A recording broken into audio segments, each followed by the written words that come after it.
അത് രാഷ്ട്രീയ പാർട്ടികൾ മാത്രമാണോ? രാഷ്ട്രീയ പാർട്ടികൾ മാത്രമാണോ അതിൽ തെറ്റുകാർ? അതോ അതിനപ്പുറത്ത് പൊതുസമൂഹം ഒന്നടങ്കം ആദിവാസികളുടെ സമരത്തിനെതിരെ ഐക്യപ്പെട്ടോ എന്നൊരു ചോദ്യം കൂടിയുണ്ട്.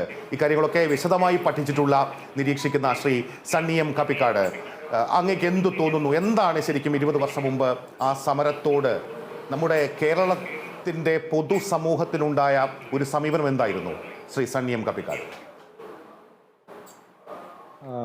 2001 തിരുവനന്തപുരത്ത് നടക്കുന്ന 48 ദിവസത്തോളം നീണ്ടുനിന്ന ദളിതാദിവാസി സമര സമിതിയുടെ നേതൃത്വത്തിലുണ്ടായിരുന്ന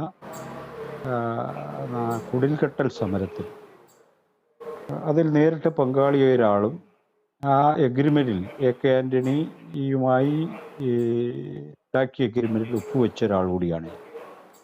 അപ്പോൾ അവിടെ വളരെ വ്യക്തമായ ചില ആവശ്യങ്ങൾ മുന്നോട്ട് വെച്ചുകൊണ്ടാണ് കേരളത്തിലെ ആദിവാസികൾ തിരുവനന്തപുരത്ത് കുടിൽകെട്ടൽ സമരം ആരംഭിക്കുന്നത്.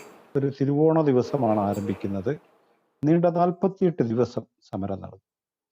അതിലേറ്റവും പ്രധാനമായും ഉന്നയിച്ചത് പട്ടിണി മരണത്തെ നേരിടുന്ന, വംശീയ ഉന്മൂലനത്തെ നേരിടുന്ന ആദിമ ജന സമൂഹങ്ങൾക്ക് ജീവിക്കാൻ ആവശ്യമായ കൃഷിഭൂമി നൽകണമെന്നും ഇന്ത്യൻ ഭരണഘടനയുടെ 244 വകുപ്പ് പ്രകാരമുള്ള സ്വയംഭരണം അവർക്ക് ഏർപ്പെടുത്തണമെന്നും ഏറ്റവും കുറഞ്ഞത് 5 ഏക്കർ കൃഷിഭൂമിയെങ്കിലും അവർക്ക് നൽകണമെന്നും എന്നതായിരുന്നു പ്രധാനപ്പെട്ട ഡിമാൻഡായി റേസ് ചെയ്യപ്പെട്ടത്. ആദിവാസികൾ ഈ പ്രക്ഷോഭം ആരംഭിക്കുന്ന സമയത്ത് കാര്യമായ പ്രതികരണമൊന്നും ഉണ്ടായില്ലെങ്കിലും കേരള വ്യാപകമായി തന്നെ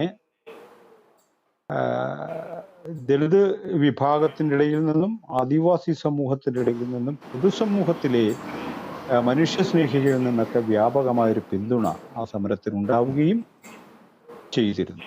ആ സമരത്തിൻ്റെ ഏറ്റവും വലിയൊരു പ്രത്യേകത മുഴുവൻ ഭരണ പ്രതിപക്ഷ രാഷ്ട്രീയ കക്ഷികളും ആ സമരത്തിനെതിരായിരുന്നു എന്നതാണ്.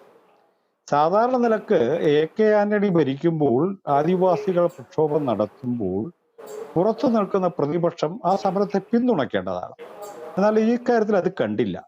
പ്രതിപക്ഷ കക്ഷികളും CK ജാനുവിൻ്റെ നേതൃത്വത്തിൽ നടക്കുന്ന സമരത്തെ എതിർക്കുവാനും അപകീർത്തിപ്പെടുത്തുവാനുമാണ് മുന്നോട്ട് പോകുന്നത്. 48 ദിവസം പിന്നിടുമ്പോൾ ഈ സമരം വലിയൊരു മൊമെന്റത്തെ കൈവരിച്ചു എന്ന് മനസ്സിലാക്കിയതിൻ്റെ ഭാഗമായിട്ടാണ് എഗ്രിമെന്റ് ഉണ്ടാവുന്നത്.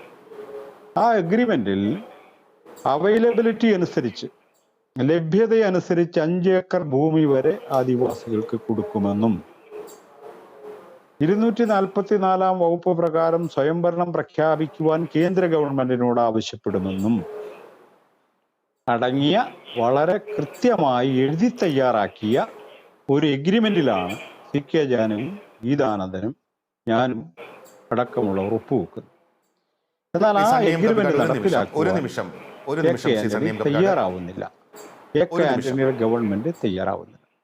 അതിനെതിരെയുള്ള ചെറിയ തകരാറുള്ളതുകൊണ്ടാണ് ഞാൻ അങ്ങയിലേക്ക് വരികയാണ്.